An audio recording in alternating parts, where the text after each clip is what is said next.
Hello, in this lesson we're going to be looking at the second part of my composition Interlude. In this half of the song we are going to be crossing over the hands quite a lot, and you're probably going to have to rewind the video quite a bit just to see exactly what's going on. Now I'm going to play it through slowly and I'm going to explain it very carefully, but there's a lot of movement, so be really careful and make sure that you're playing the right notes in the right places at the right times. To start off with, we're just going to look at the chord shapes which we're going to be using, and although we're going to be crossing over the hands to start with, we're just going to try the chords with the left hand holding the positions of the right hand playing the notes. So on the bass E string at the 7th fret, on the 7th fret at the D and the 7th fret on the G, we got our first chord, and then we're going to switch the fingers around slightly. So at the moment I've got my first finger, second finger, third finger just in order going down, E, D and G. We're going to put the second finger onto the A string at the 7th fret. The first finger is going to come across onto the D string at the 6th, and the third finger remains on the G string at the 7th. Makes a little triangle shape. So we get 777 E D G and 767 A D G.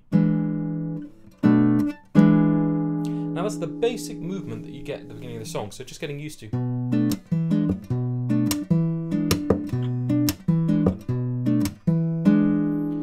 Now in a moment we're going to move everything down, so we're going to go to the 5th fret, so we're going to try the chord there as well. So we get 555, E and D and G, and then 545, A, D, G.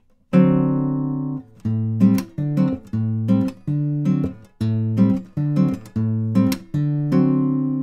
that's very roughly what we're going to be doing, but there's a lot of percussion in there and there's a lot of crossing over the hands. So to start with, I'll play through that section.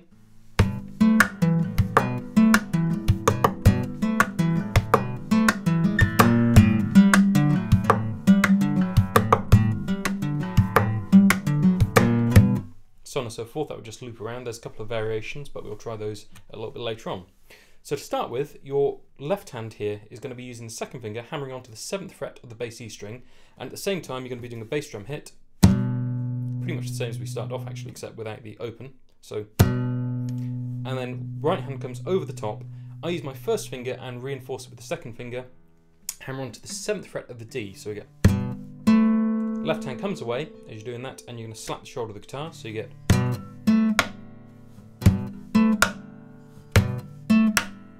And then left hand comes back over, right hand shifts up onto the A string, again still the first finger at the 7th fret, and then the left hand takes over and hammers onto the 6th fret of the D string.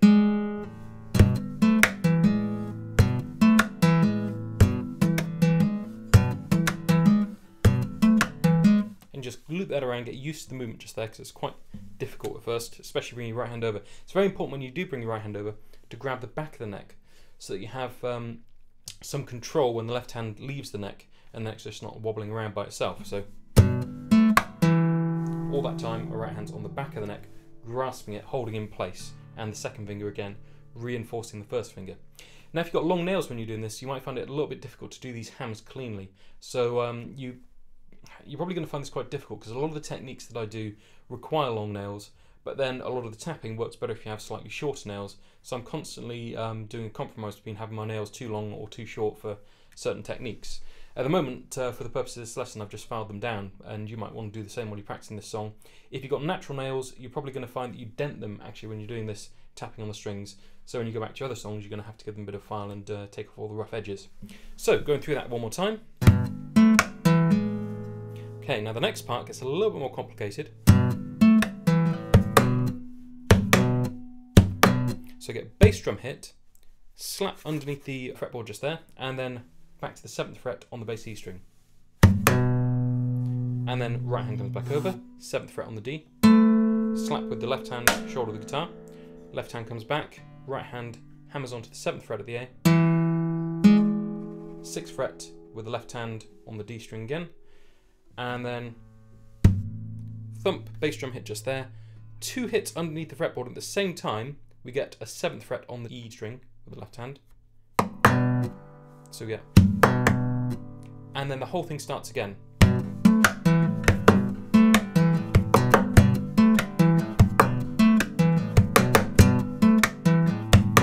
So I'm going to play that through to really slowly.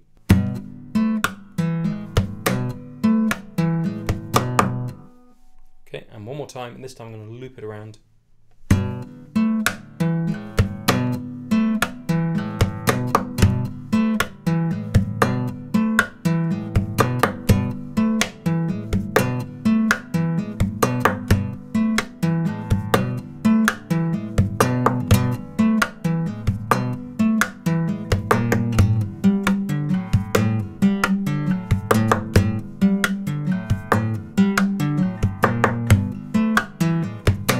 Now when I change from the 7th fret section to the 5th fret section, all I do to make the movement in between is play the 6th fret on the bass E string at the end of the cycle. So go through the cycle once,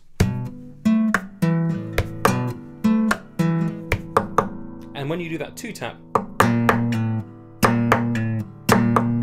that's when you put the slide from the 6th fret down to the 5th fret in, and that slide actually is the first note of the next cycle. So you do the bass drum hit, which will be at the beginning, at the same time as sliding onto the 5th fret. You don't have to re-strike it or anything like that. So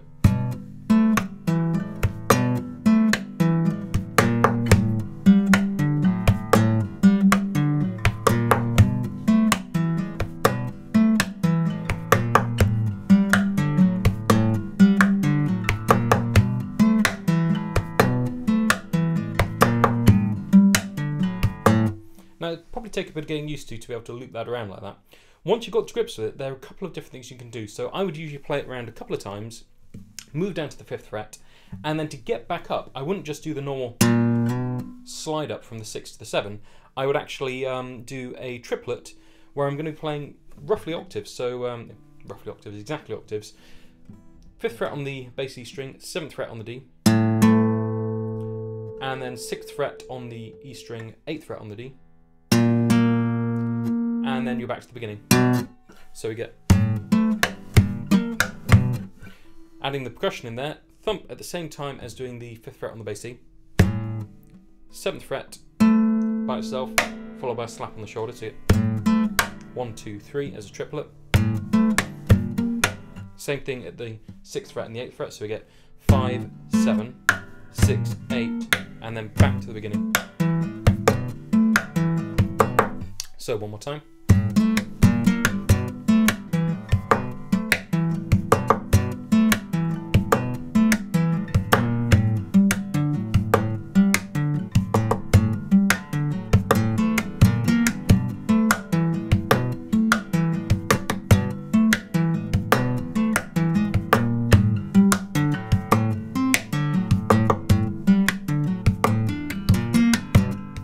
Now occasionally, as you notice just there, I actually miss the string that I'm going for and hit the string below. That's bound to happen when you're doing this, and really don't worry about it. It kind of sounds a little bit strange, but it's not wrong exactly, and it's one of my compositions, so really I should say it's right. So when you're going through all of that, try to be as accurate as you can, slow it down a lot, but if you find that every now and again you hit, for example just there, the 5th fret on the G string rather than the 5th fret on the D string, it actually works, and it would be within the context of that chord to have that 5th fret in there if you chose to do so. And the same goes for the 7th fret, obviously, same difference. When you do the triplets just there, obviously sometimes you're going to get the 7th fret on the G rather than the 7th fret on the D. So what you should have is what is technically wrong, but it wouldn't sound too bad. More than anything with this, you're just trying to get your hands used to the crossing over motion, and ultimately we're trying to combine this with the first section we looked at in part 1 of the lesson. So I'm going to take it all the way back to the beginning and show you how the whole thing fits together.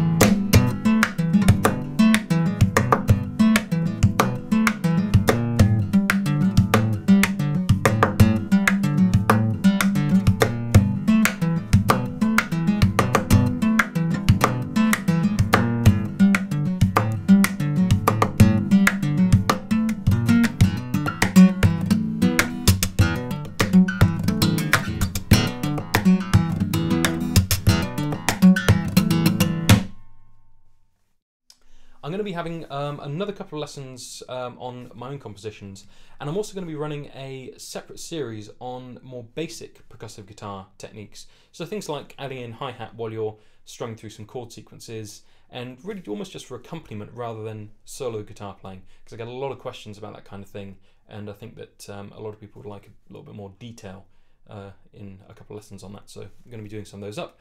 Apart from that, just past 1,000 subscribers, so thanks for everyone for subscribing, and if you haven't subscribed, if you could do that, that'd be great. I don't know what benefit it gives to me other than letting you guys know when I have the videos out ASAP.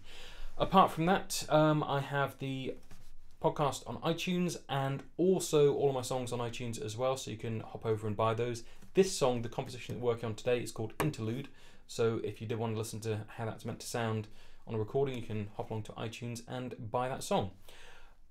Have a good time, hope you enjoy it, and I will see you next time.